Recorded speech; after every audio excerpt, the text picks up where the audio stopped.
Hello everyone, welcome back to my channel. My name is Dr. Nisha and in today's video lecture we are going to study the another rubric that is battles. तो पहले तो हम लोग इसका word meaning देख लेते हैं.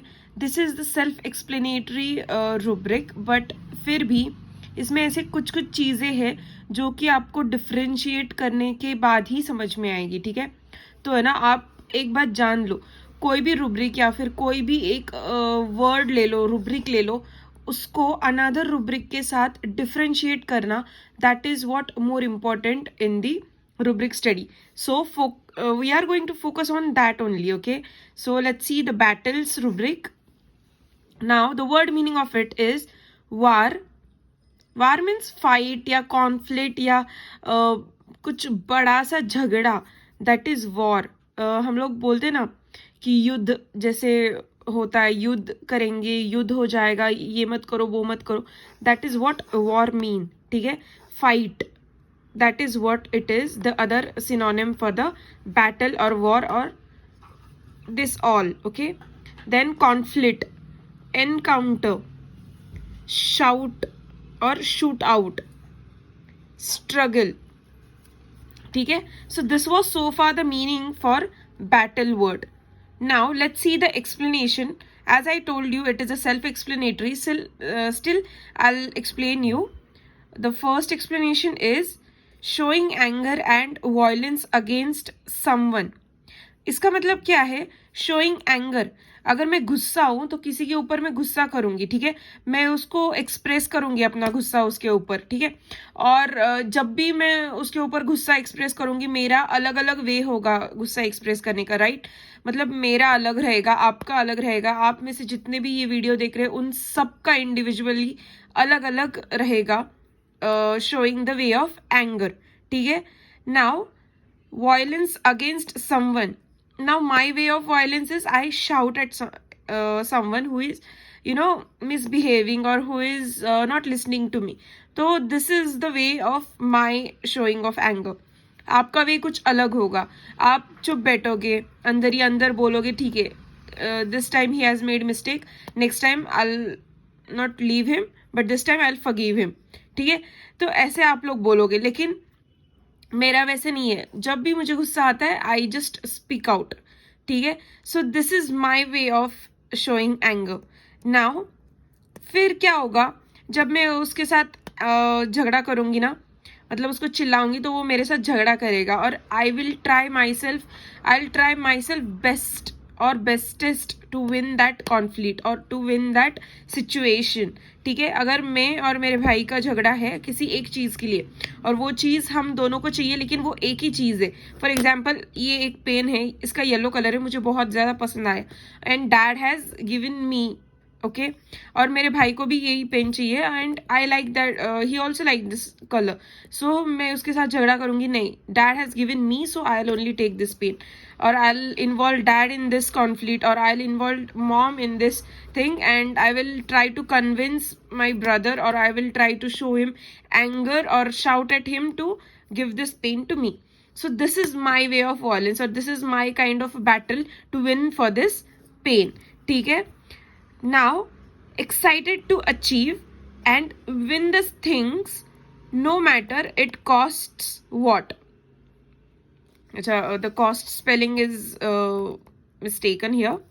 Now excited to achieve, मतलब ये पेन मुझे चाहिए, मतलब चाहिए, बिकॉज ये एक आखिरी पेन है उस बॉक्स का और ये कलर भी आखिरी पेन है उस बॉक्स में से. So I want this pen at any cost. तो मैं इसके लिए कुछ भी करने के लिए तैयार हूँ, कुछ भी. ठीक है, मैं डैड को कन्विंस करने लगूंगी, मैं मॉम को कन्विंस करने लगूंगी, मैं अपने भाई से झगड़ा करूंगी, उसको भी कन्विंस करने लगूंगी, but I will try to do my all the possible ways or use my all the possible ways to gain this pain. So this is what the battle is, this is what the conflict is.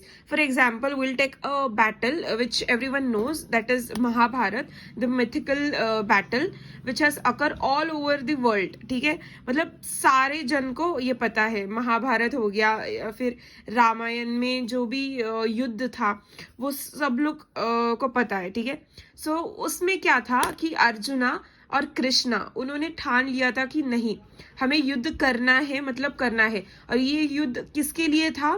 ना कि द्रौपदी के लिए था, but this युद्ध was for everyone, ठीक है। मतलब जो भी कोई क्या बोलते हैं बैड थिंग्स हो रही थी उस टाइम पे, ठीक है, तो उसके ऊपर कॉन्कर करने के लिए श्री कृष्ण जी ने ये बैटल करवाया था, ठीक है। ही वॉज द वे और a mediator to you know controlling the both the parties. वो डायरेक्टली सब कुछ नाश कर देते थे, लेकिन उन्होंने वैसे नहीं किया, हर एक को सजा दी, हर एक को पता चला कि अगर हम लोगों ने ऐसा किया तो उसका क्या होगा, हशर, ठीक है। तो ये सब कुछ उन लोगों ने सीखा है उस बैटल से, और आज भी हम लोग वो स्टोरीज रीड करते हैं, या फिर वो भी जो भी हम लोग मूवीज में देखते हैं, टीवी पे, सीरियल्स पे देखते हैं, तो उससे हमें सीख मिलती है। So this is the thing which we have achieved from Mahabharat. So ये जो कॉन्फ्लिक्ट था, ये जो वॉर था, तो वो किसके लिए था?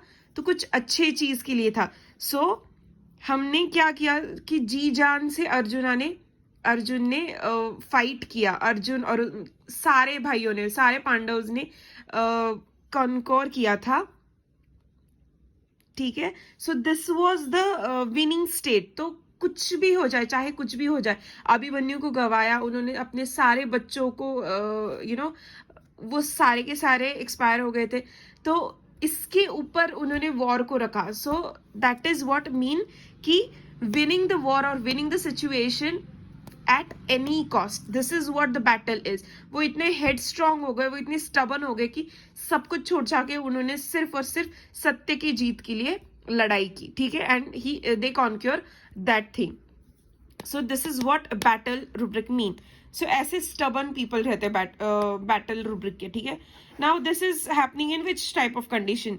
Now keep aside that Mahabharata and all those stories, but we'll see the situation in which this rubric can be held upon. So it is schizophrenia, conduct disease, delirious state, organic mental disorder, ठीक है। Now belladonna and hyoscyamus are the 3-mark remedy which is given in the Kent repertory. Now we know what is belladonna and we know what is hyoscyamus. Now belladonna तो हमें पता है triose है, violence का, delirium का triose है, ठीक है। तो violent delirium, this is the main thing present in the belladonna. वो ऐसे डिलीरियम स्टेट में चले जाते कि है ना झगड़ा, ठीक है। अगर वो ऐसे सोचते इमेजिनरी थिंग्स पे, वो लोग बहुत ज्यादा वायलेंट हो जाते। मैं कुछ भी सोचूंगी, अगर ये पेन है मेरे पास और मुझे ये पेन चाहिए ही चाहिए, मुझे इसका मैं डिलीरियम स्टेट में, डिलीमा स्टेट में चली जाऊंगी, एंड आई विल फाइट, और I will imagine that situation कि ये पेन के लिए मैं किसी के साथ वॉर कर रही हूँ, किसी के साथ झगड़ा कर रही हूँ। तो I will do every possible ways, like I will throw everything at that person who is taking this pain. मैं हाथ पे रपटने लगूंगी, या फिर मैं चिल्लाने लगूंगी जोर जोर से, साइड वाले चीजें सारे फेंकने लगूंगी। तो this I will do for this pen. Opposite of this is hyoscyamus. अभी हायोसाइमस में क्या है? तो चीटिंग एंड डाउटफुल नेचर है। Suspiciousness is 3 mark of prominent in this. So suspiciousness और चीटिंग का क्या रोल आता है इसमें? नाउ अगर ये मेरा पेन है, तो वाइल स्लीपिंग और while doing some activity, I take this pen along with me. I think in my mind कि है ना, नहीं, अगर मैंने ये पेन कहीं पे रख दिया तो it is not safe. My brother और माई मॉम और माई डैड और any other person in the house which I am living in or which I am familiar to, they will take that pain away from me. So I will take this pain along with me everywhere, ठीक है। I'm underlining or I'm straining everywhere word, okay? So ये pen मैं हर जगह पे लेके जाऊंगी जब तक मुझे खुद से बिलीव नहीं होता कि नहीं, this pain is safe, or this pain is safe with me, or this pain has nobody is wanting this pain anymore. So I'll take, or I'll keep that pain aside, but till that I'll take this pain along with me at everywhere wherever I am going, ठीक है। So this is what the hyoscyamus patients are. वो इतने ज्यादा suspicious रहेंगे, और अगर मैंने ये गलती से पेन यहाँ पे रख दिया, मतलब मैंने एक ड्रॉवर में रख दिया सेफली, और मैं भूल गई, ठीक है, मैंने ड्रॉवर में रखा है और मैं कहीं पे अपने काम के लिए चली गई, and after coming home I will search for that pain, और मुझे याद नहीं है कि मैंने वो ड्रॉवर में रखा है, फिर भी I will shout at everyone कि है ना, नहीं, आप लोगों ने मेरा पेन लिया। मतलब that kind of suspiciousness is present in the hyoscyamus. I hope you understand this difference between these two remedies. These are the 3-mark remedy given in the Kent repertory, and these are the only 2 remedies which are given prominently under the battle rubric in Kent. Okay. Now there is only one single cross reference, that is talk, talking, talks, battles. Okay. So this is the mind ka cross reference which you will get easily in the complete repertory as well as in the Kent's repertory. So just go and study this rubric, and I hope you like this rubric, and if do, then do like, comment and share. Also consider subscribing to my channel. Thank you.